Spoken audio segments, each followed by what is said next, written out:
أعوذ بالله من الشيطان اللعين الرجيم. بسم الله الرحمن الرحيم. الحمد لله رب العالمين وبه نستعين وهو المعين والصلاة والسلام على سيد الأنبياء والمرسلين سيدنا ونبينا وشفيع ذنوبنا وطبيب قلوبنا أبي القاسم محمد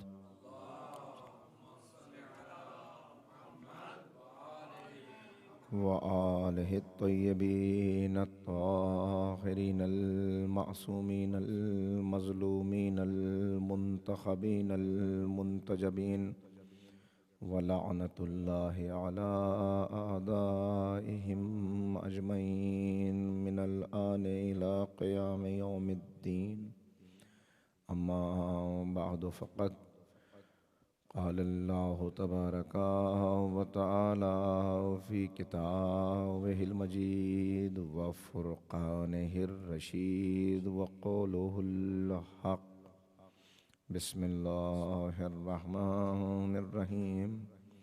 وَلَنَبْلُوَنَّكُمْ بِشَيْءٍ مِّنَ الْخَوْفِ وَالْجُوعِ وَنَقْصٍ مِّنَ الْأَمْوَالِ والأنفس والثمرات وبشر الصابرين الذين إذا أصابتهم مصيبة قالوا إنا لله وإنا إليه راجعون أولئك عليهم صلوات من ربهم ورحمة وأولئك هم المهتدون. صلوات.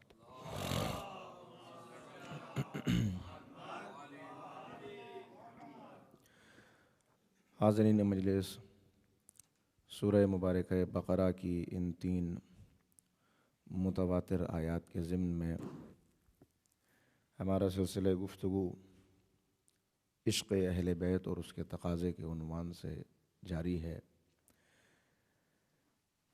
سلسلہ گفتگو اس مرحلے تک پہنچا تھا کہ میں نے شب عاشور کی مجلس میں آپ کی خدمت میں یہ عرض کرنے کی کوشش کی کہ پیغمبر اکرم کے بعد تاریخ نے کیا کروٹ لی اور حالات کیسے تبدیل ہوئے اور کس طرح اقتدار کی بھوکی ہستیوں نے، دولت پرستوں اور دنیا پرستوں نے ہدایت سے لوگوں کو بے کنار کرنے کے لیے، بھڑکانے اور بھٹکانے کے لیے راہ حق سے مختلف قسم کی سازشیں کیں اور وہ حالات پیدا کیے کہ جن میں واقعی طور پر جو ذرا سا بھی ضعیف الایمان ہو، جس کا عقیدہ ذرا سا بھی کمزور ہو اور جو معرفت محمد و آل محمد نہ رکھتا ہو، اس کے پایۂ ثبات میں لغزش آ جائے۔ اب ایک سوال یہاں پر یہ پیدا ہوتا ہے کہ ہم نے دوسرا رخ تو آپ کی خدمت میں عرض کر دیا کہ ادھر کیا ہو رہا تھا اور کس طرح ارباب اقتدار اور دولت پرست اور حکومت کے خواہش مند اسلام کو مٹانے کی کوششیں کر رہے تھے، مگر دوسری طرف جب ہم جائزہ لیتے ہیں کہ اس وقت اہل بیت کے گھرانے میں کیا ہو رہا تھا، تو ایک سوال نوجوانوں کے ذہن میں اکثر پیدا ہوتا ہے اور وہ یہ پوچھ بیٹھتے ہیں کہ جب حالات ایسے تھے تو پھر مولائے کائنات جو اشجع عرب تھے، جو صاحب ذوالفقار تھے، جو فاتح بدر و حنین تھے، جن کے بازوؤں میں اتنی بجلیاں بھری ہوئی تھیں اور اتنی طاقت موجود تھی اور شجاعت کا یہ عالم تھا کہ لوگ کانپتے تھے، تو کیوں آپ نے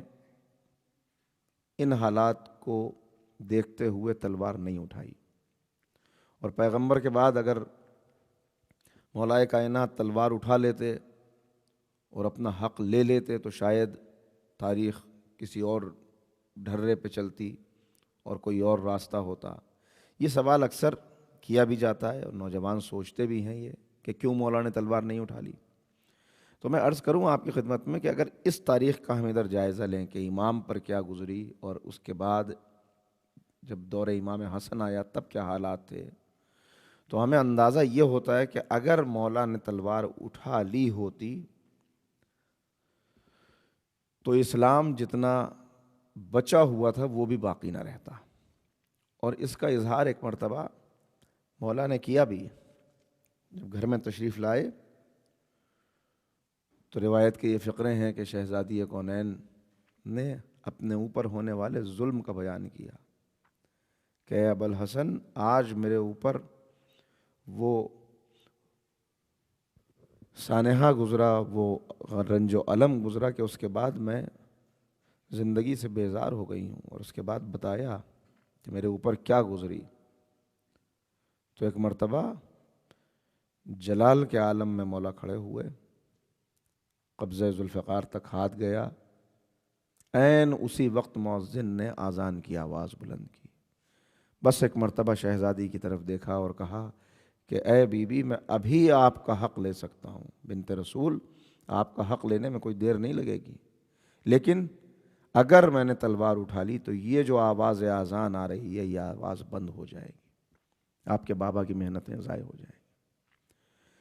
چنانچہ یہ باقاعدہ، میں کیسے آپ کی خدمت میں یہ بات عرض کروں، لیکن بعض جگہوں پر جہاں شہزادی پر ہونے والے مظالم کا میں نے بیان کیا تو وہاں نوجوان یہ سوال کرتے ہوئے نظر آئے کہ جب یہ دروازہ جلا اور مجمع جمع ہوا اور شہزادی کے اوپر ایسا ظلم ہوا تو علی کہاں تھے؟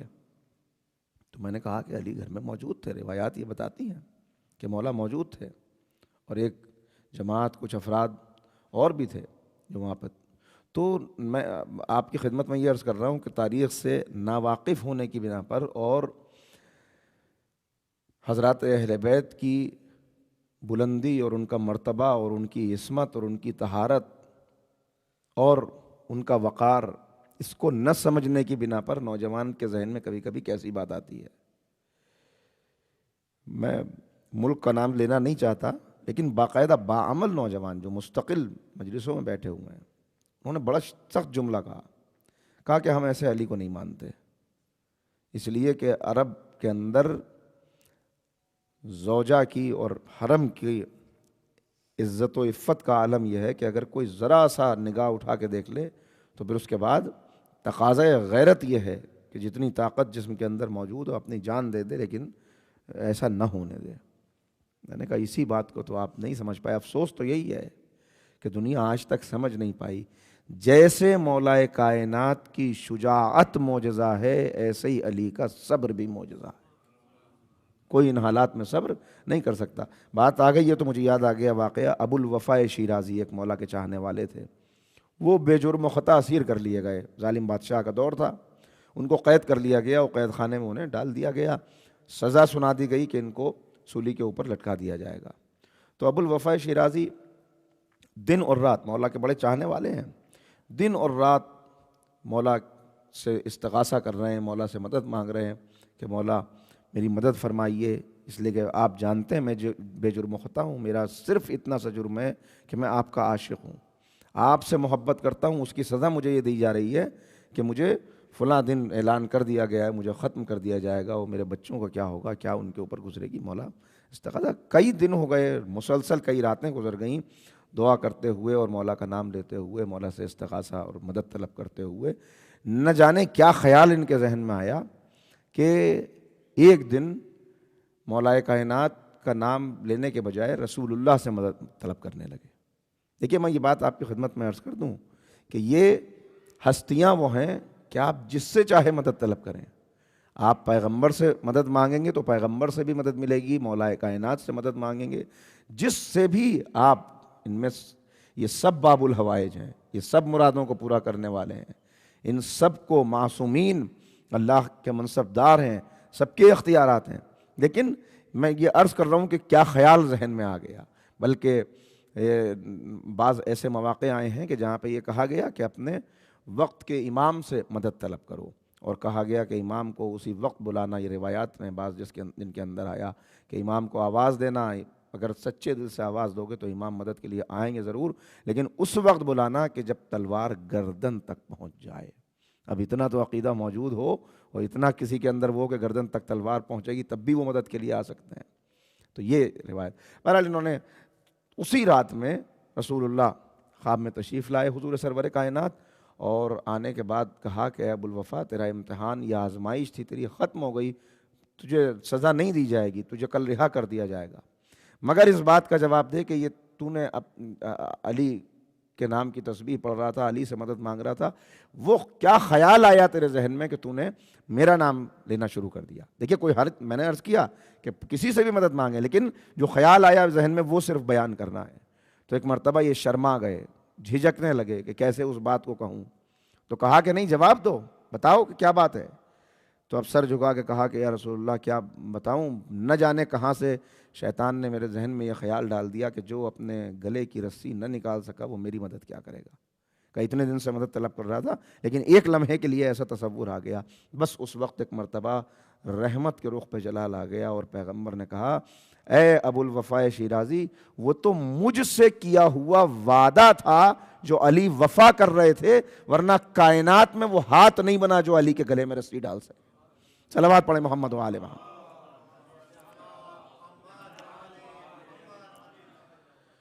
تو یہ میں نے عرض کیا، یہ عشق خدا کی منزلیں ہیں۔ مسئلہ کیا ہے، کیوں نہیں سمجھ پا رہی دنیا؟ اس لیے کہ ابھی وہ یہ نہیں جانتی کہ اہل بیت ہمیں لے جانا کس طرف چاہتے ہیں۔ اہل بیت ہمیں اللہ کی طرف لے جانا چاہتے ہیں۔ ان کی زندگی کا ایک ایک لمحہ اللہ کے عشق میں، صرف جو بھی کریں گے بس رضائے معبود کی خاطر۔ معبود جیسے تو ہمیں رکھنا چاہے ہم اس میں راضی ہیں۔ اگر تو چاہتا ہے کہ ہم حکومت کریں تو ہم حکومت لے کے راضی ہیں، اگر تو چاہتا ہے کہ محروم رہیں تو ہم محروم رہ کے راضی ہیں، اگر تو یہ چاہتا ہے کہ قید خانے میں رہیں تو ہم ہر ظلم و ستم برداشت کریں گے، قید خانے میں رہیں گے مگر راضی برضا ہیں۔ ہماری اپنی کوئی چاہت ہے ہی نہیں۔ ایک یہ ہوتا ہے کہ انسان کی اپنی کوئی چاہت ہو، مگر یہاں اپنی کوئی چاہت ہے ہی نہیں، یہ تو وہی چاہتے ہیں جو اللہ چاہتا ہے۔ مشیت پروردگار کے مظہر ہیں۔ مشیت پروردگار جب کرداروں میں ڈھلتی ہے تو اہل بیت علیہم السلام بنتے ہیں۔ تو اس بات کو سمجھنا ہوگا اور اس بات کو دیکھ کے آگے بڑھنا ہوگا۔ تو اب جو یہ سوال آتا ہے کہ کیوں مولا نے تلوار نہیں اٹھا لی، یہ بحثیں چلتی ہیں اور ہمیشہ یہ گفتگو ہوتی ہے۔ تو میں پہلی بات تو یہ آپ کی خدمت میں عرض کروں گا کہ ذرا سا اس وقت سے غور کریں کہ جب سے خلافت کی بات بیان کی گئی ہے۔ دیکھیے سب سے پہلا اس زمین کے اوپر خلیفہ کون ہے؟ حضرت آدم علیہ السلام، جن کے لیے کہا گیا، ملائکہ کو حکم دیا، جب حکم دیا تو کیا کہا کہ جب میں اپنی روح داخل کروں تب تم سب سجدے میں گر جانا۔ سب نے سجدہ کیا سوائے ابلیس کے۔ وہ سب واقعات آپ کے سنے ہوئے ہیں کہ مردود بارگاہ ہو گیا، اسے نکال دیا گیا، پھر اس نے اپنی عبادتوں کا صلہ مانگا۔ 6 لاکھ سال کا نمازی تھا، 6 لاکھ سال۔ مولا اپنے خطبے میں بیان فرما رہے ہیں، جہاں پر حضرت آدم کا تذکرہ ہے وہاں یہ بیان فرمایا مولا نے، اور باقی ائمہ سے بھی، کہ 6 لاکھ سال کا عابد اور نمازی۔ لیکن کیا چیز تھی جو اسے لے ڈوبی؟ یہ اکثر سوال آتا ہے، نوجوان سوچتے ہیں کہ سب کو تو شیطان نے بہکا دیا، شیطان کو کس نے بہکا دیا؟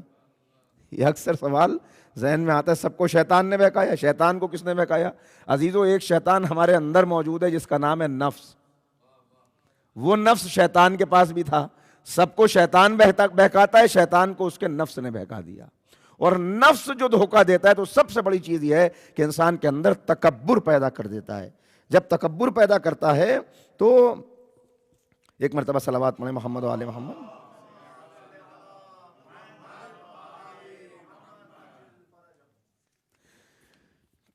تو تکبر پیدا ہو گیا ذہن میں، اور تکبر کیا پیدا ہوا کہ میں، اب وہ اس نے لاکھ دلیلیں، ورنہ تو وہ اس پہ ڈیبیٹ بھی نہیں کرنی، نہ وہ بات پیش کرنی ہے، مجھے تو صرف یہ عرض کرنا ہے کہ جیسے ہی یہ بات آئی اور اللہ نے اعلان کیا انی جاعل فی الارض خلیفہ، ہم زمین پر اپنا خلیفہ بنانے والے ہیں، تو اس وقت ملائکہ نے جو کچھ کہا یا جو رد عمل ان کی طرف سے آیا اس کو قرآن نے نقل کر دیا، کہ یہ کہا کہ معبود کیا اسے بنائے گا جو زمین پہ خونریزی پھیلائے؟ دیکھیے غور کیجئے گا، جو زمین پر خوریزی پھیلائے، یعنی ملائکہ نے پہلی ہی منزل میں یہ بتا دیا کہ جو زمین پر خوریزی پھیلائے وہ اللہ کا خلیفہ نہیں ہو سکتا، بندوں کا بنایا ہوا ہو سکتا ہے۔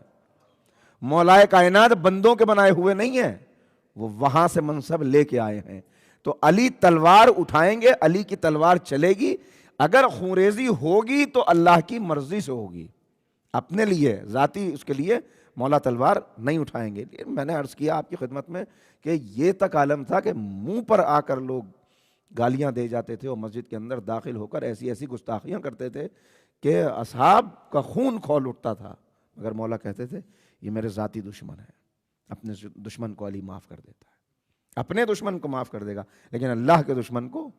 اسی لیے اللہ کو بھی علی کا یہ مزاج اور یہ خدمت اور یہ عبادت اتنی پسند آئی کہ اللہ نے بھی کہا کہ علی تو اپنے دشمن کو معاف کر سکتا ہے، میرے دشمن کو معاف نہیں کر سکتا، تو میں بھی شاید اپنے دشمن کو معاف کر دوں مگر تیرے دشمن کو معاف نہیں کروں گا۔ صلوات پڑھیں محمد وآلہ۔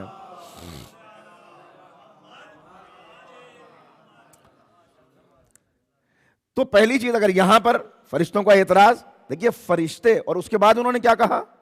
ہم تیری تسبیح کرتے ہیں، تیری عبادت کرتے ہیں۔ اب علماء اس کا بیان یہ کرتے ہیں کہ ملائکہ کے دل میں بھی یہ تمنا آئی کہ بعض تفسیریں اس طرح بیان کرتی ہیں کہ ان کے دل میں بھی ایک تمنا تھی، انہوں نے جو اپنی تسبیح اور اپنی عبادت پیش کی تو وہ عبادت پیش کر کے یہ کہا کہ اگر ایسے کو بنانے سے جو خوریزی پھیلائے اس سے بہتر ہے کہ ہمیں بنا دیں۔ لیکن یہاں پہ کیا کہا گیا کہ اس کے لیے عبادت نہ پیش کرو، اس لیے کہ یہ منصب وہ نہیں جو عبادتوں کے ذریعے سے مل جائے، بلکہ یہاں پر بات آئی اچھا تم بتاؤ وہ چیزیں جو آدم جانتے ہیں، امتحان دو، امتحان دیا گیا، علم کا امتحان لیا گیا۔ کیا ظاہر کرنا تھا؟ کہ یہ منصب وہ ہے کہ جس کے لیے علم کی ضرورت ہے، اگر علم ہوگا تو یہ منصب مل جائے گا، اگر عالم ہوگا تو اس منصب پر، اب پوری تاریخ آپ اٹھا کے دیکھ جائیے، اور میں آپ سے پوچھتا ہوں کہ اگر یہ دیکھیے دو عہدے ہیں، ایک وہ جو جمہوریت کے ذریعے سے، الیکشن کے ذریعے سے کسی کو بھی مل گیا، اور ایک وہ جو الہی منصب ہے جس کا نام ہے خلافت۔ الہی منصب کے لیے دو باتیں کہ ایک تو وہ خوریزی نہیں کرے گا اور دوسرے اس کے پاس علم ہوگا۔ اب اسے بنیاد بنا کر اگر آپ جائزہ لیں تو مجھے بتائیے کہ علی کا گیا کیا تھا جو علی تلوار اٹھاتے؟ علی کا گیا کیا تھا جو علی تلوار اٹھاتے؟ اس لیے کہ آج تک تاریخ یہی منظر پیش کر رہی ہے کہ جو بھی مولا کے بعد آتا رہا یا جو بھی نظام قائم ہوا، انہوں نے بیت المال خود جمع کیا، فوجیں خود بنائیں، لشکر خود روانہ کیے، فتوحات خود کیں، جنگوں میں اپنے نمائندے بھیجے، مگر جب بھی مسئلہ علم کا آیا کہا چلو علی سے پوچھیں۔ اس کا مطلب یہ ہوا کہ دنیا نے سب کچھ لے لیا مگر علم وہ چیز ہے کہ جسے کوئی کسی سے، بھائی میں یہاں سے باہر نکلوں اور باہر نکلنے کے بعد آپ دیکھیں کہ میرا ایک صاحب سے جھگڑا ہو رہا ہے تو آپ کہیں کہ بھائی کیوں جھگڑ رہے ہیں؟ میں نے کہا بھائی دیکھیے انہوں نے میرا علم چھین لیا، تو انہوں نے کہا ٹوپی چھینی جا سکتی ہے، شیروانی چھینی جا سکتی ہے، یہ آپ کیسی بات کر رہے ہیں کہ علم چھین لیا؟ علم کوئی ایسی چیز ہے کہ جو کوئی کسی سے چھین لے؟ علم تو چھینا نہیں جا سکتا ہے، یہی بات ہے نا۔ تو گیا کیا تھا مولا کا جو مولا جنگ کرتے؟ اس لیے کہ جاتے سب کچھ سارے فیصلے خود کرتے تھے، مگر جب بات آتی تھی کہ قرآن کی یہ آیت، اس کی تفسیر کیا ہو، حکم رسول، یہ فیصلہ کس طرح ہو، تو کہتے تھے چلو، بلکہ یہاں تک منظر نظر آیا کہ آنے والا اپنی پوری حکومت چھوڑ کر اپنی کیبنٹ کو لے کے آیا ہے۔ کہاں آیا ہے؟ کہ جہاں یہودی کے باغ میں اللہ کا شیر، اللہ کا نمائندہ مزدوری کر رہا ہے، یہودی کے باغ میں آئے اور آنے کے بعد سوال کیا، یا علی اس مسئلے میں حکم خدا کیا ہے، اس مسئلے میں آپ کیا فرماتے ہیں؟ آپ کا فرمایا ہوا وہ حجت ہے، وہ آخری بات ہے، آپ بتائیے اس مسئلے میں۔ تو مولا نے کیا کہا؟ فوراً جواب دے دیا ایک لمحے کے اندر۔ دیکھیے یہ وقت جو ہے بڑا نازک مسئلہ ہے، یہ جس وقت میں سوال کر رہے ہیں وہ وقت مولا دے چکے ہیں یہودی کو کہ یہاں پر مزدوری کرنی ہے، اور جو ایک لمحے کے لیے بھی اپنے کام سے ہٹ جائے وہ کوئی بھی ہو سکتا ہے، مگر یہ یہودی کو کوئی ملتا ہی نہیں تھا اور مولا کو کوئی مسلمان ہی نہیں ملتا تھا۔ جب جاتے تھے یہودی کے باغ میں چلے جاتے تھے، اور یہودی کو کوئی یہودی نہیں ملتا تھا، جب مولا کو بلا لیتا تھا مولا آئیے یہ باغ اور یہ کتنے کیا کیسے کیسے مولا نے خود بیان کیا ہے کہ وقت ایسا تھا کہ میں نے کئی وقت سے کچھ کھایا نہیں تھا، اور میں آیا تو میں نے دیکھا کہ رسول اللہ کا چہرہ بھی زرد ہے، اس لیے کہ پیغمبر نے بھی کئی وقت سے کچھ کھایا نہیں ہے۔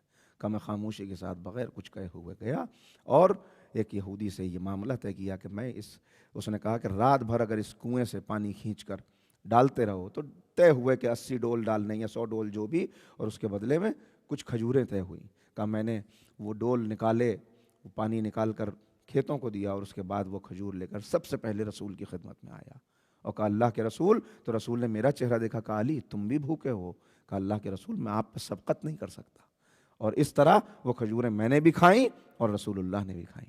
تو یہ خدمات ایسے دور سے اسلام گزرا، تب یہاں تک پہنچا ہے۔ تو اب یہ کیوں یہودی؟ دیکھیں مسئلہ صرف یہ ہے کہ آج بھی یہودی کا مزاج یہی ہے کہ وہ یہ دیکھتا ہے کہ کام کرنے والا واقعی طور پر کتنی خدمت کر رہا ہے، کس جذبے کے تحت، اور مولائے کائنات وہ ہیں کہ جتنا کہہ دیں گے اس سے زیادہ کام کریں گے۔ اگر مسلمان کے پاس چلے جائیں گے تو ہو سکتا ہے نفس رسول ہونے کی بنا پر، شوہر بطول ہونے کی بنا پر وہ کچھ ریلیکسیشن کر دے۔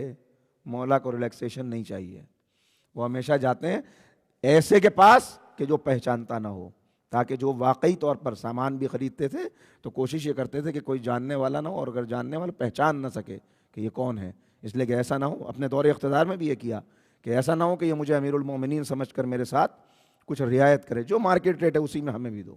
ہمیں اس وجہ سے رعایت نہیں چاہیے کہ ہم حاکم ہیں، اس لیے کہ حاکم ہونے سے پہلے میں بھی ایک مسلمان اور ایک عام آدمی ہوں تمہاری طرح، جو سب کے لیے ہے۔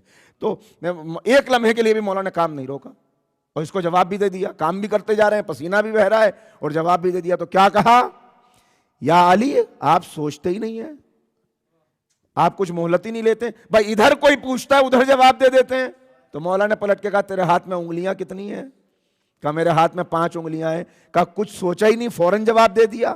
کہا یا علی اس میں کیا سوچنا، یہ ہاتھ ہمیشہ میرے سامنے رہتا ہے۔ کہا جیسے تیرے سامنے یہ ہاتھ رہتا ہے ایسے ہی علی کے سامنے یہ کائنات رہتی ہے۔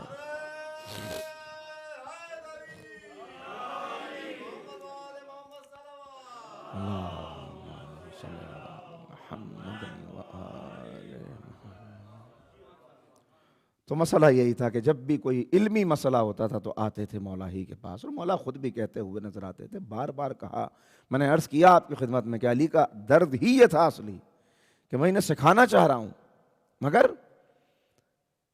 سوال کر رہے ہیں تو ایسے کر رہے ہیں۔ بتائیے ذرا، اگر کوئی ایسا سوال کوئی یہ کہے کہ بھائی مجھ سے کچھ، آپ یہ کوشچن آنسر سیشن ہے اس کے اندر کوئی سوال کیجئے، وہ کوئی سوال کرنے والا یعنی یہ سوال کرنے لگے، جیسا میں نے عرض بھی کیا کہ میرے سر کے بال بتائیے کتنے، تو کیا جو جواب دینے والا ہے، جو علم رکھتا ہے، اس کے دل پہ کیا گزرے گی ایسا سوال سننے کے بعد میں؟ کیا گزرے گی؟ جنہیں سوال کرنے کا سلیقہ نہ ہو، جنہیں یہ پتہ نہ ہو کہ یہ ہم یہاں تک آئے ہیں، ایک پیاسا کو دریا نظر آ جائے، ایک پیاسے کو چشمہ نظر آ جائے تو دوڑ پڑتا ہے اس کی طرف، مگر یہ کیسے لوگ ہیں کہ جن کے اندر علم کی تشنگی ہی موجود نہیں ہے؟ مولا چاہ رہے ہیں کہ انہیں بتا دیں، پوری زندگی اسی میں گزری۔ اور دیکھیے یہ میں نے عرض کیا کہ جو یہ بیسک ریکوائرمنٹ ہے اس کے بغیر تو ہو ہی نہیں سکتا کہ علم، حضرت آدم سے چلا معاملہ، اب جو بھی الہی منصبدار ہوگا اس کے پاس علم تو لازماً ہوگا۔ ہو سکتا ہے کہ ویسے کمزور ہو، وہ کمزور کر دیا جائے، محروم کر دیا جائے، اس کے حق کو چھین لیا جائے، مگر علم کو کوئی اس سے۔ اچھا آپ دیکھیں سازشیں بہت ہوئی ہیں، بہت لوگوں نے یہ چاہا، آج بھی آپ نے یہ ممبر یہاں پر لا کر رکھا ہے، علماء موجود ہیں اور اہل علم کا مجمع، یہ باتیں آپ سنتے رہتے ہیں، میں بچوں کے لیے دہرا رہا ہوں کہ ممبر آپ نے لا کے رکھا ہے۔ ممبر کیوں رکھا ہے اور ممبر پہ آنے والا کون ہوتا ہے؟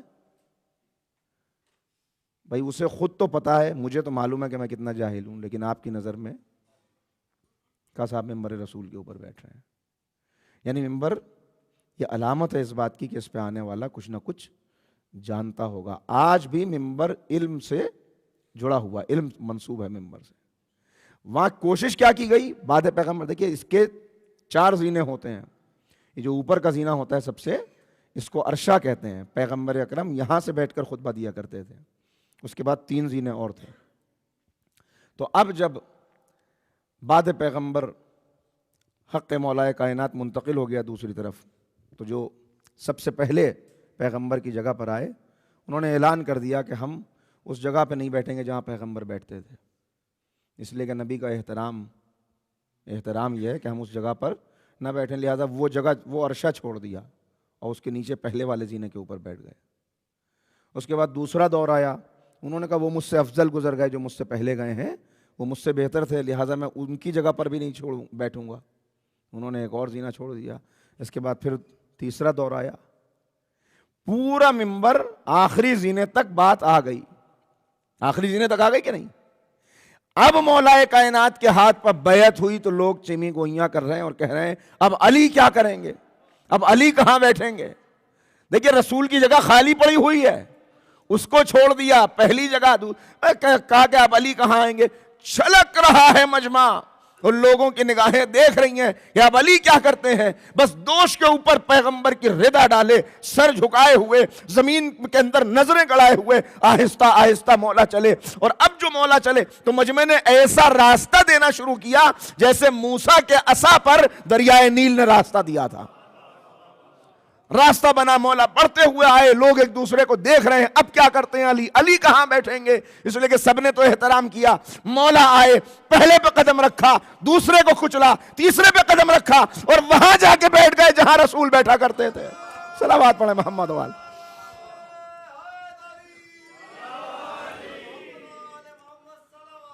اللہ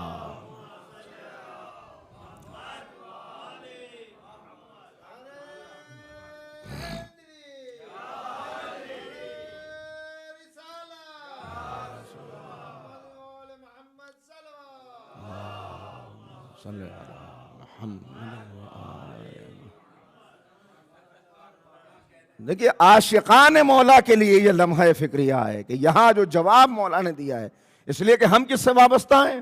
بحمداللہ ہم وابستہ ہیں اس سے کہ جو رسول کے علم کا وارث ہے.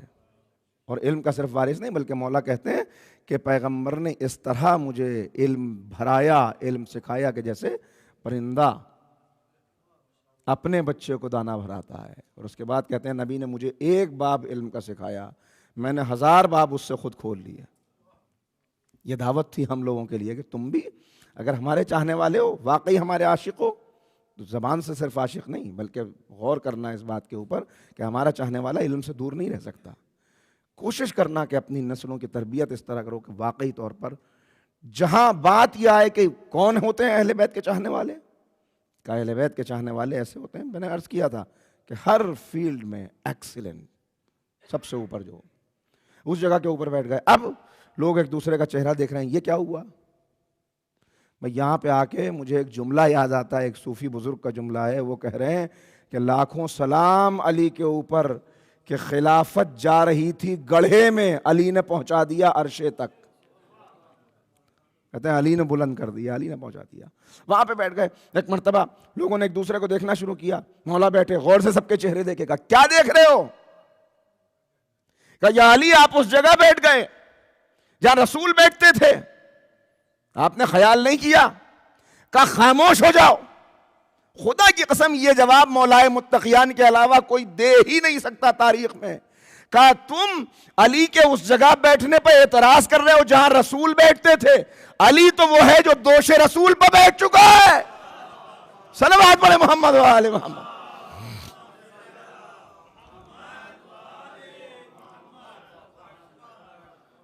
تو میں عرض یہ کر رہا ہوں کہ یہ منبر لینے کی کوشش کی گئی، یہ سازش تھی کہ منبر چلا جائے. کیوں تھی یہ سازش؟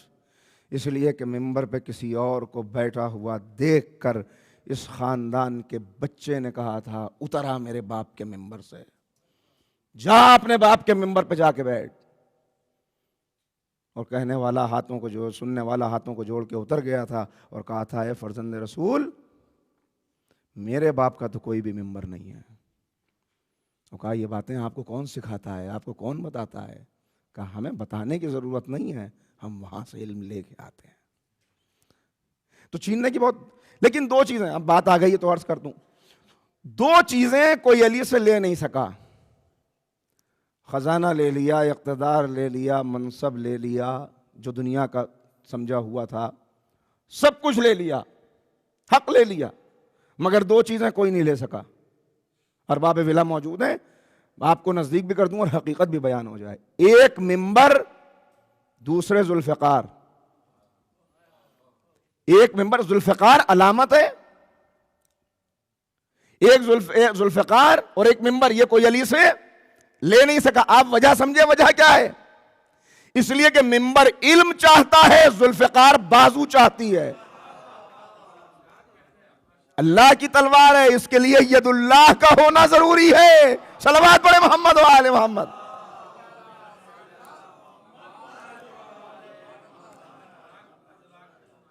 دیکھیے وہ جب بھی اپنا جلسہ کرتے ہیں، اسٹیج بنتا ہے، تخت لگتا ہے، اور یہاں جب بھی کچھ ہوگا کہا محفل ہے، منبر کہاں ہے؟ نظر نہیں آ رہا۔ مجلس ہے، مجلس حسین کی، منبر رسول کا۔ رسول کا منبر آج بھی حسین کی مجلس میں رکھا ہوا ہے، اسی کو تو کہتے ہیں حسین منی وانا من الحسین۔ صلوات پڑھے محمد و آل محمد۔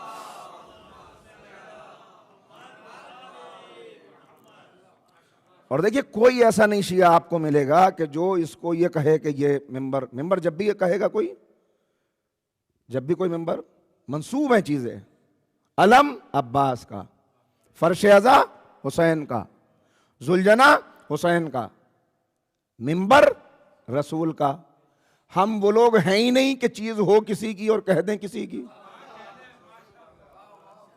ہم کسی کی چیز کو، ہم تو جو وراثتیں ہمیں ملی ہیں انہی کو سنبھالے ہوئے ہیں بحمداللہ۔ تو عزیزو، مسئلہ صرف یہی تھا کہ مولا کائنات کے پاس دنیا آ رہی تھی، اور علی جانتے تھے اس بات کو کہ اگر اس موقع کے اوپر تلوار اٹھا لی گئی، خود کہتے ہیں اس بات کو، کیوں تلوار اٹھانے سے جھجک رہے تھے؟ بس یہ تھی آزمائش۔ اللہ نے جو اہل بیت رسول کو بھیجا، یہ اہل بیت آزمائش تھے امت کے لیے۔ اہل بیت کا وجود آزمائش ہے، دیکھنا ہے کہ واقعی طور پر کھرا کون ہے، کھوٹا کون ہے، عاشق کون ہے، عاشق نما کون ہے، دعوے دار کون ہے، واقعی عشق رکھنے والا کون ہے۔ یہی آزمائش تھی، اور اس آزمائش کا نتیجہ کیا نکلا؟ آزمائش کا نتیجہ آپ دیکھیں کیا نکلا۔ کتنے رہ گئے مولا کے ساتھ؟ کتنے رہ گئے مولا کے ساتھ؟ اور اس کے بعد جب مجبور ہو کے دنیا آئی اور مولا نے اعلان کر دیا میں تمہیں قرآن و سنت پہ چلا کے رہوں گا، لوگوں نے قبول کر لیا اس مسئلے کو، بیعت کر لی، تو ابھی کچھ دن نہیں گزرے ہیں کہ شورشوں میں امت مبتلا ہو گئی۔ اور کیا ہوا کہ جسے دنیا یہ سمجھ رہی تھی کہ اس کے قوت بازو میں کمی آ گئی ہے، ایک مرتبہ پھر اس نے ذوالفقار کو بے نیام کیا، پھر تلوار اٹھی۔ صفین، جمل صفین دونوں مار کے نمٹ گئے، مگر اب سازش دیکھیے آپ، کیا سازش ہوتی ہے؟ سازش یہ ہوئی کہ جمل اور صفین نمٹ گئے، لیکن یہاں سے خوارج کا فتنہ کھڑا ہوا۔ دیکھیے اس دن ادھر کا رخ دکھایا تھا، آج ادھر سے میں گفتگو کو کربلا تک پہنچا کر روک دوں گا انشاءاللہ۔ خوارج کا فتنہ کھڑا ہوا، چند قدم کے فاصلے کے اوپر حاکم کا خیمہ ہے، بڑھ چکے ہیں مالک اشتر، جسے مولا نے اپنا دست راست کہا ہو کہ میرا سیدھا بازو۔ کیا مرثیہ پڑھا جب مالک اشتر کی شہادت ہو گئی، دھوکے سے زہر دیا گیا شہد کے اندر ملا کر، اور مولا تک خبر پہنچی، کہا ہائے میرا بازو ٹوٹ گیا۔ یہ ہے عاشق۔ کہ مالک اشتر کے لیے لکھا کہ جدھر بڑھ جاتے تھے کشتوں کے پشتے لگ جاتے تھے، صفیں کی صفیں الٹ دیتے تھے، بس لوگوں کی نظر دو پر رہتی تھی۔ سب شجاع اور بہادر تھے جو مولا کے چاہنے والے تھے، لیکن جان ہتھیلی پہ لے کے لڑنے والے۔ ایک تو یہ دیکھتے تھے کہ علی کس طرف جنگ کر رہے ہیں، اور دوسرے یہ دیکھتے تھے مالک اشتر کس طرف ہیں۔ ایک دن تو وہ جنگ ہوئی کہ مالک اشتر کی تلوار بھی چل رہی ہے، مولا کی تلوار بھی چل رہی ہے. اب ہیں تو غیر معصوم نا مالک اشتر، چاہنے والے ہیں، عاشق ہیں، واقعی ایسے عاشق ہیں کہ جن کی سند دے دی مولا نے. پہاڑ ہوتا تو اتنا بلند ہوتا کہ پرندہ نہ پہنچ پاتا، کسی گھوڑے کی ٹاپ وہاں تک نہ جا پاتی. کیا تھا مالک؟ یہ سند کیوں دی مولا نے جانتے ہیں؟ اس لیے کہ بالکل وہی مسئلہ یہاں پر بھی ہے کہ مالک کی تلوار بھی بس مالک کے لیے ہی اٹھتی ہے. مالک جا رہے ہیں، کہیں سے گزر رہے ہیں کوفے کی گلی سے، اور کچھ نوجوان کھڑے ہوئے ہیں اور آپس میں مذاق کر رہے ہیں. کچھ پھل کھا رہے تھے غالباً، الگ الگ طرح سے 2-3 ورژن ہیں اس روایت کے. پھل کھا رہے ہیں، دیکھا کہ ایک بوڑھا جا رہا ہے، پہچانتے نہیں کون ہے، تو انہوں نے پھل کھا کر چھلکے جناب مالک اشتر کے اوپر پھینکے. مالک نے نگاہ اٹھا کے بھی نہیں دیکھا، آگے بڑھ گئے. جیسے ہی آگے بڑھے، دور سے ایک شخص دیکھ رہا تھا، قریب آیا، جس نے گستاخی کی تھی جس جوان نے. جوان اکثر ایسے ہوتے ہیں اپنی طاقت کے اوپر. طاقت اللہ کی دی ہوئی ہے، اگر صحت دی ہے تو شکر ادا کیجیے، اگر طاقت دی ہے تو شکر ادا کیجیے. اس طاقت کو دوسروں کے لیے لگائیں، دوسروں کے لیے.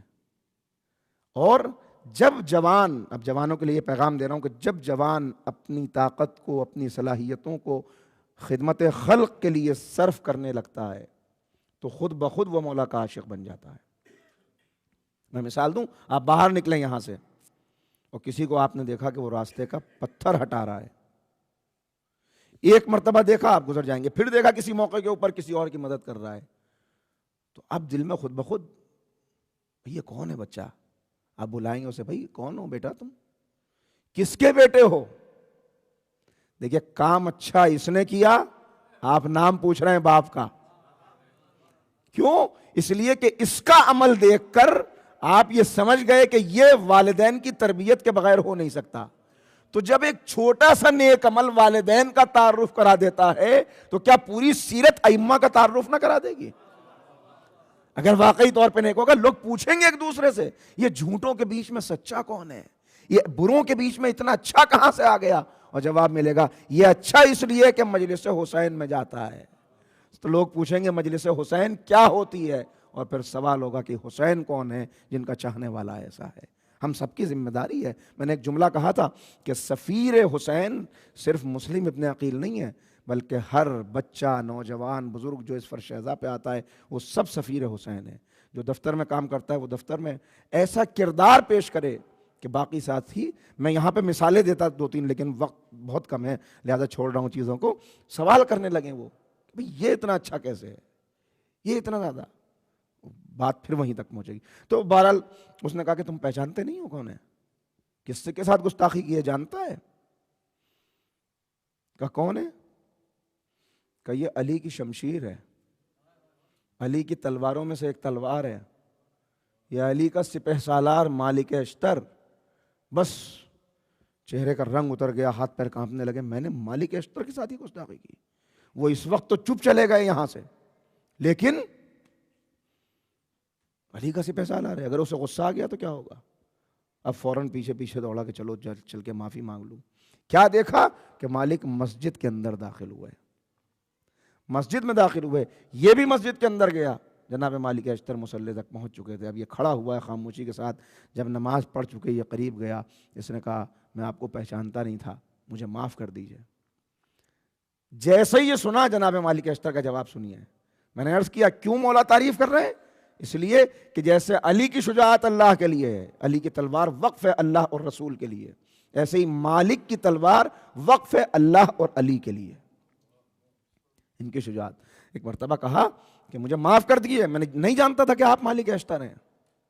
تو کہا کہ اے بھائی، میرا ارادہ اس وقت مسجد آنے کا نہیں تھا، میں تو کہیں اور جا رہا تھا، مگر تو نے جو گستاخی کی تو مسجد میں اس لیے آ گیا کہ 2 رکعت نماز پڑھ کے تیرے لیے دعا کر سکوں کہ اللہ تجھے ہدایت دے.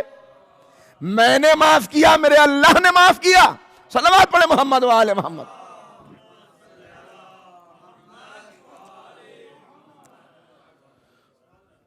دیکھیے بات سے بات نکل جاتی ہے اور دور میں پہنچ جاتا ہوں، تو کیا چند قدم کا فاصلہ ہے، تلوار چل رہی ہے، مالک ہیں تو غیر معصومی، تو خیال آ گیا ایک دن دل میں، آج تو میں نے بھی بہت قتل کیے، مولا کی تلوار، میں بھی مولا کے برابر ہی تلوار چلا رہا ہوں، شاید آج تو میں نے مولا کے برابر ہی قتل کر دی ہے۔ مالک کیا سوچ رہے ہو؟ ذرا غور کریں، نوجوان اس بات پر توجہ فرمائیں، علی کا چاہنے والا وہ ہوتا ہے جس کی تنہائیاں پاک ہوں۔ میں نے جملہ کہہ دیا، کاش کہ اس جملے کو میں نوجوانوں تک پہنچا سکوں۔ جو مجلس میں دوسروں کے سامنے مقدس بن جائے یہ بہت آسان ہوتا ہے، مگر جس کی تنہائیاں پاک ہوں، جو اکیلا بھی رہے تو یہ خیال رہے کہ اس امام کے چاہنے والے ہیں جو مالک کے دل کی بات بھی جانتا ہے۔ جب مالک کے دل کی بات جانتا ہے تو کیا تنہائیوں میں ہمارا آقا ہمیں دیکھ نہیں رہا ہوگا؟ تو عاشق، صحیح عاشق وہی ہے کہ جسے ہر لمحہ یہ خیال رہے کہ میں عام مسلمانوں جیسا یا عام انسانوں جیسا نہیں ہوں، میں علی کا عاشق ہوں، میں حسین کا عاشق ہوں، لہذا مجھے خیال رکھنا ہے ہر لمحے مالک کیا سوچ رہے ہو؟ کہا جی مولا، اب کیسے کہیں کہ کیا سوچ رہے ہیں، لیکن علی کا چاہنے والا غلط نہیں بولتا، فوراً نادم ہو گئے، شرمندہ ہو گئے، سمجھ گئے، مولا جان گئے میں کیا سوچ رہا ہوں۔ کہا مولا معاف کیجئے گا، وہی خیال آ گیا تھا ذہن میں نے یہ سوچا۔ کہا مالک فرق ہے، ایک فرق ہے، تمہاری تلوار جب چلتی ہے تو جو سامنے آتا ہے اسے کاٹتی ہے، میری تلوار جب چلتی ہے تو نسلیں دیکھ لیتی ہے، اگر نسلوں میں بھی کوئی مومن ہو تو تلوار رک جاتی ہے، اسے جہاد کہتے ہیں۔ صلوات پڑھیں محمد و آل محمد پر۔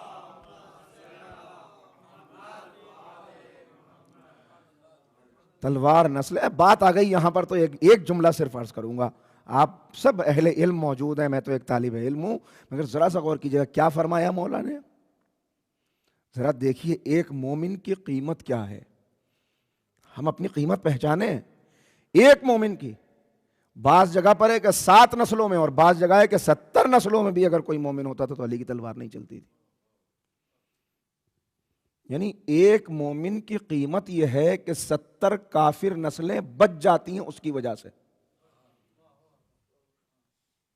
اور ہم خود اپنی قدر و قیمت ہی نہیں سمجھ رہے کہ ہم کون ہیں، ہم کیا ہیں، بس دوڑ رہے ہیں آنکھ بند کیے ہوئے، پتہ ہی نہیں ہے، مقصد بھی بھول جاتے ہیں کبھی کبھی اپنا، مجلسوں میں باتیں سنتے ہیں، یہاں پر طے کرتے ہیں، اور اس کے بعد ہوتا کیا ہے پھر، بس ذرا میں حج کر لوں اس کے بعد میں دیدار بن جاؤں گا، بس زیارت کر کے آ جاؤں مولا کی، اس کے بعد پھر مجھ سے زیادہ نیک کوئی نہیں ہوگا۔ ایسا ہوتا نہیں ہوتا؟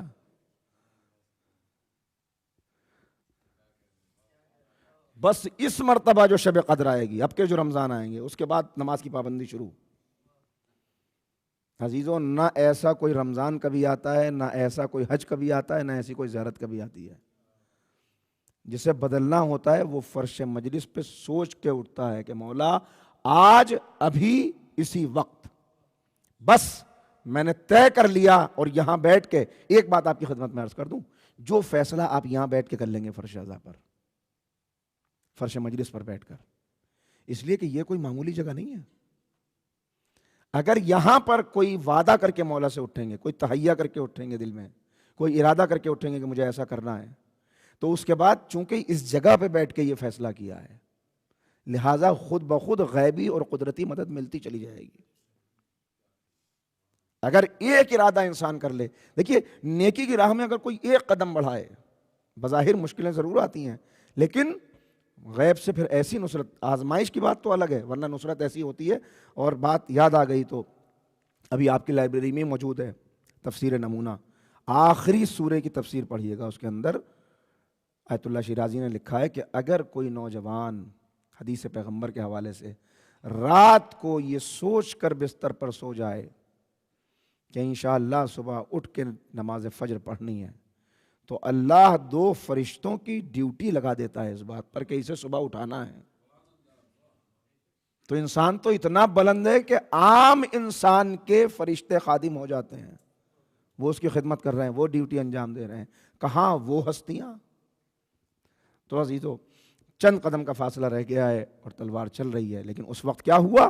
یہاں سے خوارج کا فتنہ پیدا ہوا، اور یہ وہ لوگ تھے کہ جو کہتے تھے اپنے آپ کو عاشق، مگر انہوں نے کہا کہ مولا، انہوں نے قرآن بلند کر دیا ہے۔ اب جب قرآن درمیان میں آ گیا، دیکھیے عجیب بات ہے، ایک جملہ کہوں آپ سے، اب بات وہی آ جاتی ہے، ارباب ولا بھی موجود ہیں اور لیکن میں حقیقت سے الگ بات کرنے کا عادی نہیں ہوں، بنائی ہوئی باتیں مجھے کرنی آتی نہیں۔ کیا کہہ رہے تھے؟ مولا وہ دیکھیے نیزے پہ قرآن، تو انہوں نے قرآن بلند کر دیا ہے۔ عجیب بات ہے، انہیں دور کا قرآن نظر آ رہا ہے، قریب کا علی نظر نہیں آ رہا۔ دور کا قرآن دکھ رہا ہے اور یہ قرآن ناطق، یہ علم لدنی کا وارث، یہ نفس پیغمبر، یہ نظر نہیں آ رہا۔ نتیجہ کیا ہوا؟ کہا مولا مالک کو روک لیجئے، چند لمحوں میں فیصلہ ہونے والا تھا، یعنی مالک اس خیمے تک پہنچ گئے تھے، بس اگر کچھ لمحے اور گزر جاتے تو ختم کر دیتے۔ مولا کا پیغام پہنچا کہ مالک میرا پیغام پہنچتے ہی جہاں ہو وہیں پہ رک جانا۔ دیکھیں یہ ہے منزل اطاعت۔ ہو سکتا ہے کہ اس وقت مالک یہ سوچ لیتے چلو مولا کا پیغام تو آ گیا ہے، مگر کہہ دوں گا 2 منٹ بعد خبر ملی تھی، کچھ دیر بعد خبر ملی تھی، ابھی پہلے اسے قتل کر دیتا ہوں، بعد میں مولا سے معذرت کر لوں گا۔ لیکن اسی لیے تو مالک کی تعریف کر رہے ہیں کہ ادھر حکم امام آیا، مالک جانتے تھے کہ حکم امام آنے کے بعد ایک لمحہ بھی اپنی مرضی سے اگر بڑھوں گا تو یہ جنگ تو ہوگا، جہاد نہیں ہوگا، ایسا وہیں پر رک گئے۔ کہا ضرور آ کر کہ مولا اگر کچھ دیر اور مل جاتی تو فتنہ ختم تھا،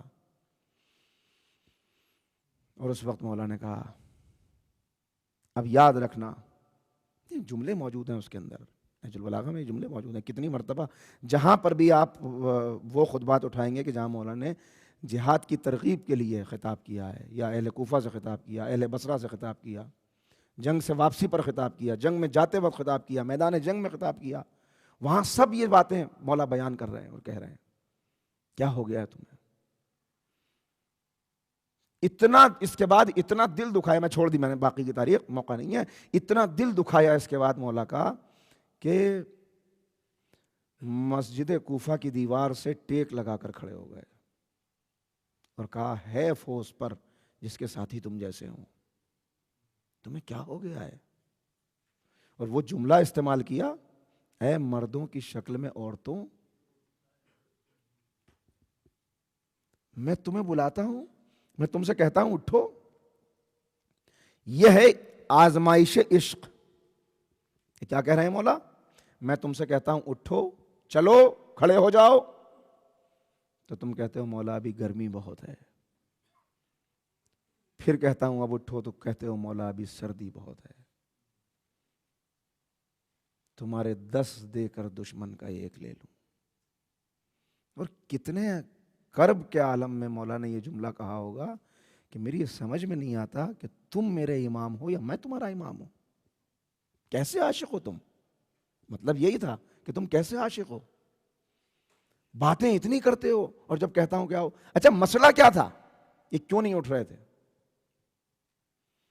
میرا خیال ہے یہاں پہ گفتگو کو میں روک دیتا ہوں، اور جو اس کے بعد کا مرحلہ ہے کہ پھر امام حسن پہ کیا گزری اور کیسے تاریخ آگے بڑھی، وہ انشاءاللہ کل آپ کی خدمت میں عرض کر دوں گا، لیکن یہاں پہ ذرا سا غور کیجیے گا۔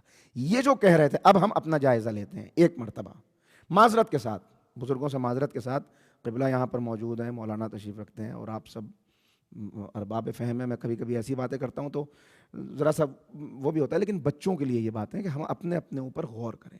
ایک مرتبہ مل کے صلوات پڑھیں تو بس آخری آج کی تقریر کا نچوڑ آپ کی خدمت میں عرض کر کے بات کو ختم کرتا ہوں۔ یہ مولا کس سے خطاب کر رہے تھے؟ یہ کس سے کہہ رہے تھے؟ اہل کوفہ سے۔ یہ اہل کوفہ کون تھے جن سے خطاب کر کے یہ کہہ رہے تھے؟ یہ وہ ہیں جو پہلی آواز پر اٹھے بھی تھے، انہوں نے قربانی بھی پیش کی۔ دیکھیے آج بھی یہ الزام آپ کے اوپر لگتا ہے اور یہ کہا جاتا ہے تاریخ کے اندر کہ شیعیوں نے امام حسین کو بلایا تھا اور انہوں نے قتل کر دیا.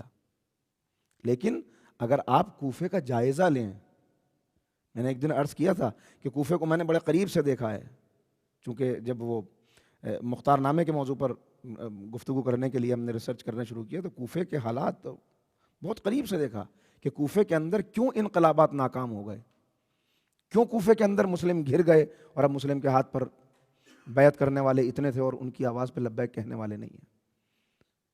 مگر وہ کوفہ بات کا ہے. ذرا پہلے اس وقت کا کوفہ دیکھیے، یہ کون سا کوفہ ہے جن سے مولا یہ کہہ رہے ہیں کہ تم اٹھتے کیوں نہیں، تم کھڑے کیوں نہیں ہوتے، تم لبیک کیوں نہیں کہتے.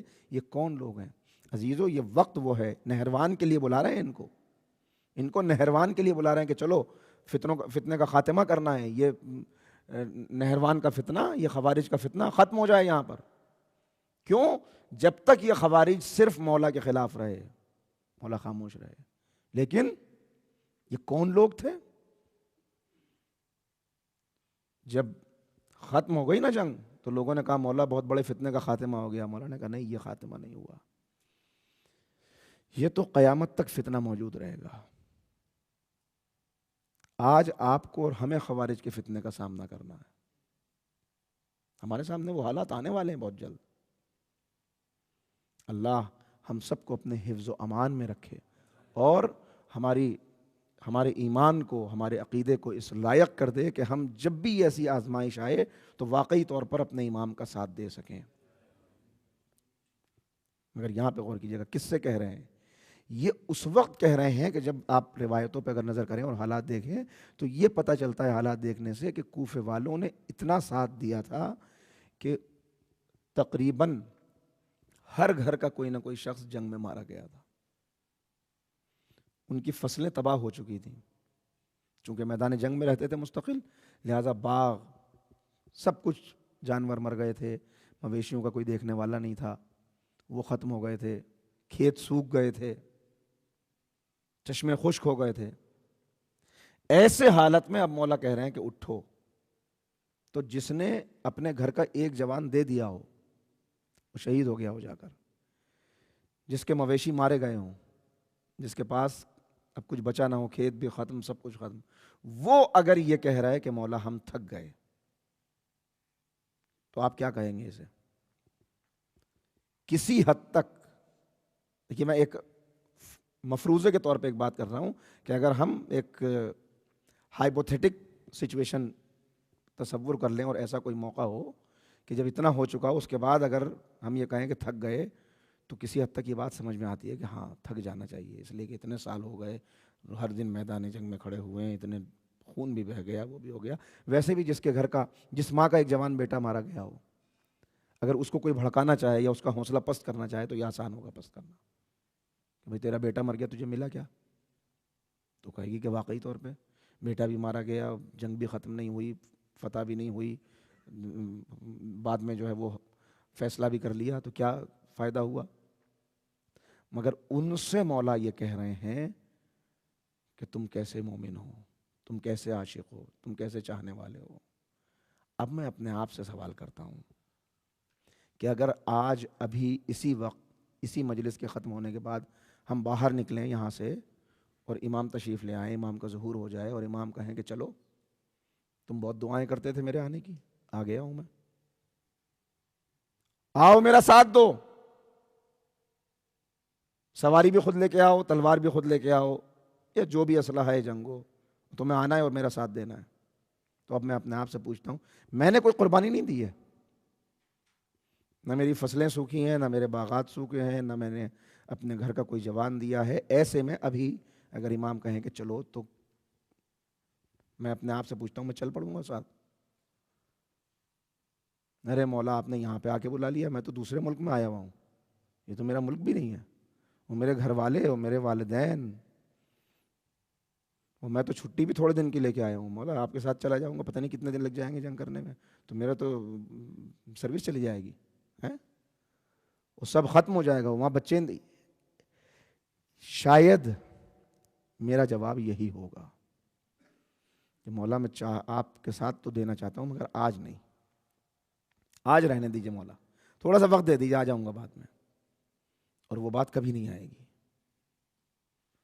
وہ بات کبھی نہیں آئے گی، بلکہ ہو سکتا ہے یہاں سے جانے کے بعد میں سوچوں کہ یہ کیا مصیبت ہوئی، اچھی خاصی زندگی چل رہی تھی، مولا نے آگے کہا کہ چلو، اور اب 1 ہفتے کا وقت دے دیا، اب 1 ہفتے کے بعد جانا ہے، پتہ نہیں زندہ واپس آؤں گا کہ مروں گا، کو ہوگا کیا سب۔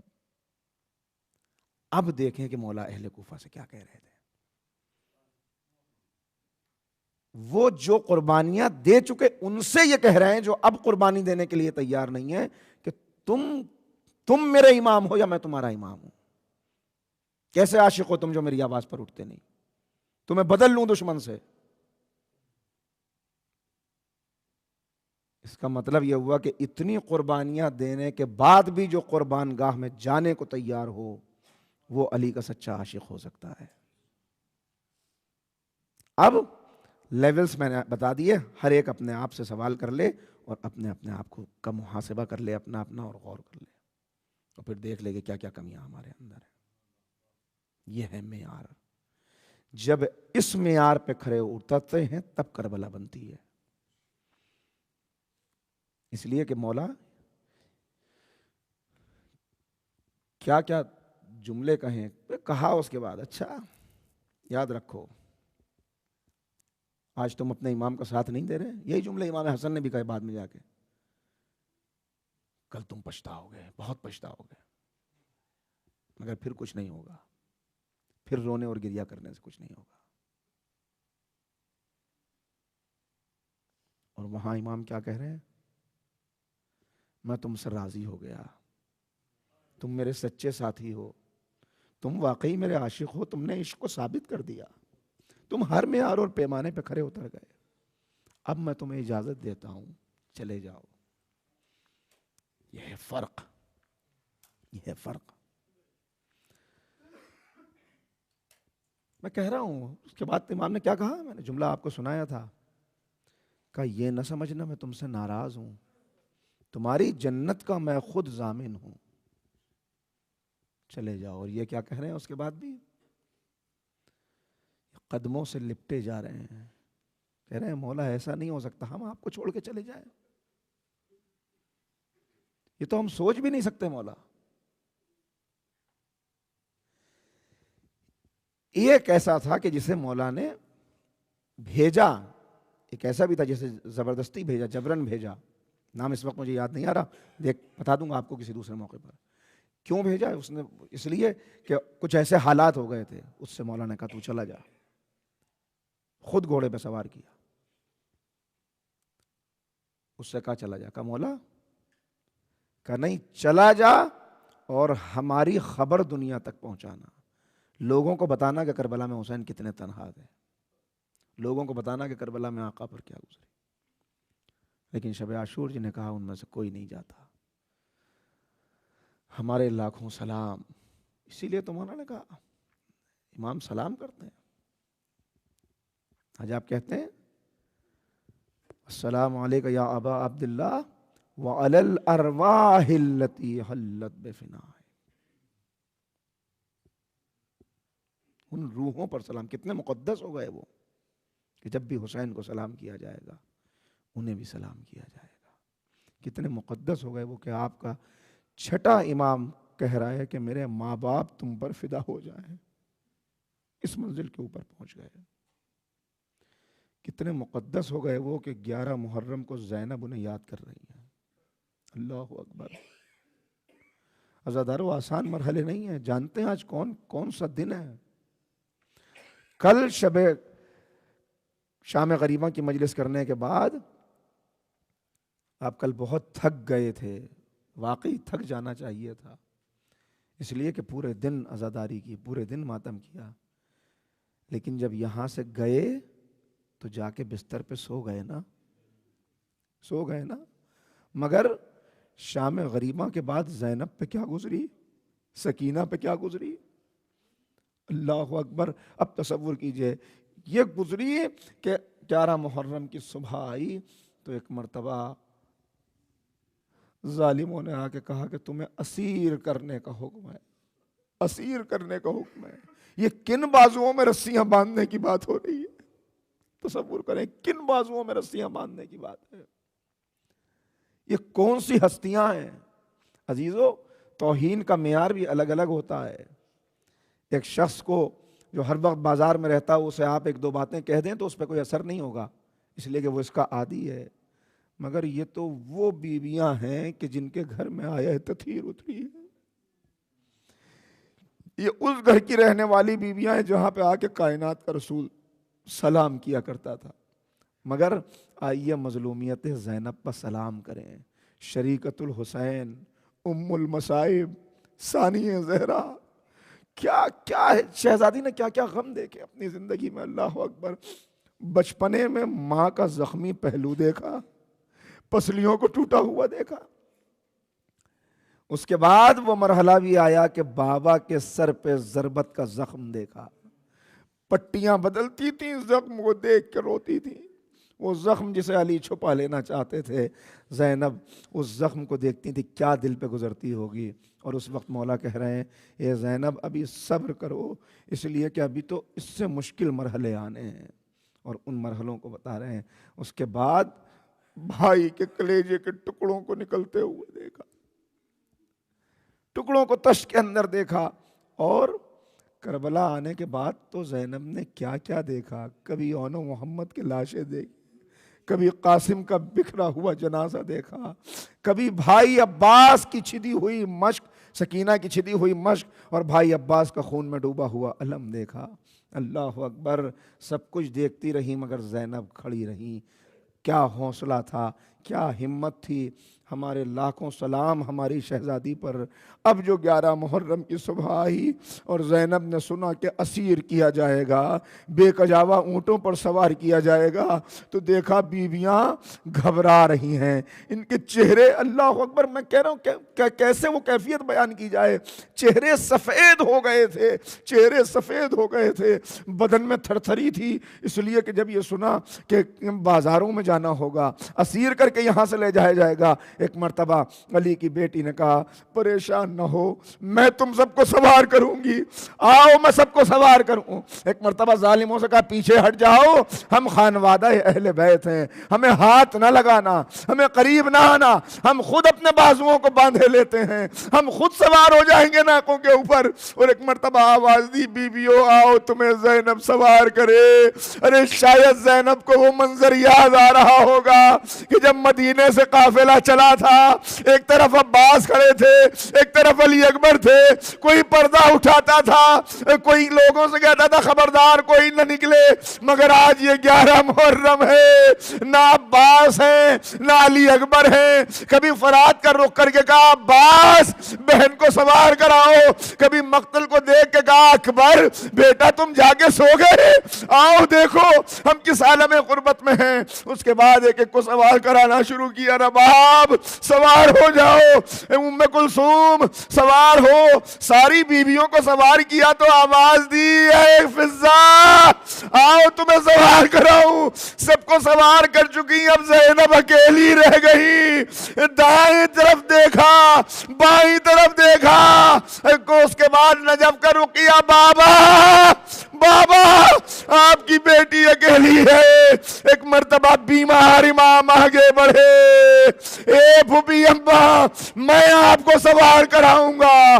لیجئے قافلہ چلا، اور کیسے چلا، لاشیں بکھری پڑی ہیں، خیمے جل چکے ہیں، اسباب لٹ چکا ہے، اور قافلہ روانہ ہے۔ عزاداروں میں نے روک دی تقریر، سنیں گے؟ ایک مرتبہ شمر آگے بڑھا، اس نے کہا یہ بتاؤ تم میں سکینہ کون ہے؟ سکینہ کون ہے؟ مرتبہ کہتا ہے سکینہ تجھ پہ وہ ظلم کروں گا کہ عباس کا لاشا تڑپتا رہ جائے۔ سب کو تو ناکوں پہ سوار کیا، ایک مرتبہ سکینہ کو سینے کے بل ایک اونٹ کی پشت پہ لٹایا اور رسیوں سے باندھ دیا۔ عزاداروں سن لیا آپ نے، میں کیسے وہ الفاظ لاؤں؟ اونٹ کی کمر پر ایک ابھری ہوئی ہڈی ہوتی ہے جسے کوہان کہتے ہیں، بس ایک مرتبہ کہا سب بیویاں ایسے جائیں گی مگر سکینہ اس ناقے کے اوپر. زینب تڑپ گئی, ارے یہ یتیم بچی ہے, یہ باپ کے سینے پہ سونے والی ہے, مگر کون سنتا زینب کی, اس لیے کہ سننے والے سو چکے تھے. عزیزو ناقے روانہ ہوئے, اب جو ناقہ چلتا تھا وہ ہڈی سکینہ کی پسلیوں پر. سکینہ چلاتی تھی چچا چچا. ارے ایک جملہ کہہ دوں, دو جسم ایسے تھے جو زندگی میں پامال ہو گئے, ایک قاسم ایک سکینہ.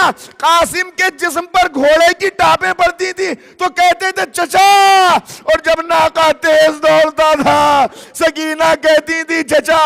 اگلی منزل تک پہنچتے اونٹ کی پشت خون میں رنگین ہو گئی. ہائے سکینہ کی غربت, ہائے یتیمہ حسین.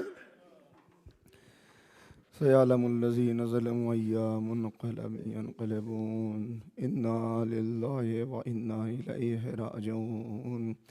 بار الہ ہماری اس مختصر سی عبادت کو اپنی بارگاہ میں قبول فرما. بار الہ اہل بیت کے چاہنے والے جہاں جہاں ہیں ان کے جان مال عزت و آبرو کی حفاظت فرما. معبود ہمارے بزرگوں کو قوت و توانائی اور طول حیات عنایت فرما. جوانوں کو دین کا سرمایہ قرار دے. بار الہ جو بیمار ہیں انہیں شفاء کاملہ و عاجلہ عنایت فرما. معبود بالخصوص ہم سب مل کے دعا گو ہیں. بار الہ ابھی جو حادثہ ہوا 3 دن پہلے, اس میں زخمی ہیں اہل بیت کے محبت رکھنے والے بھی ہیں, ہمارے اسلامی بھائی بھی ہیں. جناب نذیر صاحب جو شدید طور پر زخمی ہوئے ہیں, ہاسپٹلائز ہیں. بار الہ امام زین العابدین اور حضرت صغرا کے صدقے میں انہیں شفاء کاملہ و عاجلہ عنایت فرما. معبود ایک یہ شبیر علی صاحب ہیں جو نوگامہ سادات میں سخت علیل ہیں. بار الہ اس ذکر کا صدقہ, ان آنسوؤں کا صدقہ, بار الہ انہیں بھی شفاء کاملہ و عاجلہ عنایت فرما. معبود جہاں جہاں اہل بیت کے چاہنے والے ہیں, بالخصوص جو کربلا میں اس وقت افراد موجود ہیں, زائرین موجود ہیں, جو عزاداری کے اندر جہاں جہاں پر مصروف ہیں, بار الہ ان سب کو اپنے حفظ و امان میں رکھ.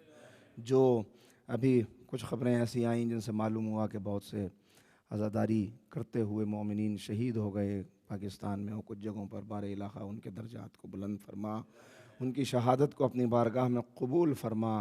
اور معبود ہم آزمائش دینے کے لائق نہیں ہیں, ہم گناہگار افراد ہیں. بار الہ اب ہمارے آقا کو اذن ظہور عنایت فرما دے اور ہمیں اپنے آقا کے انصار و ایوان میں شمار فرما. ربنا تقبل منا انک انت السمیع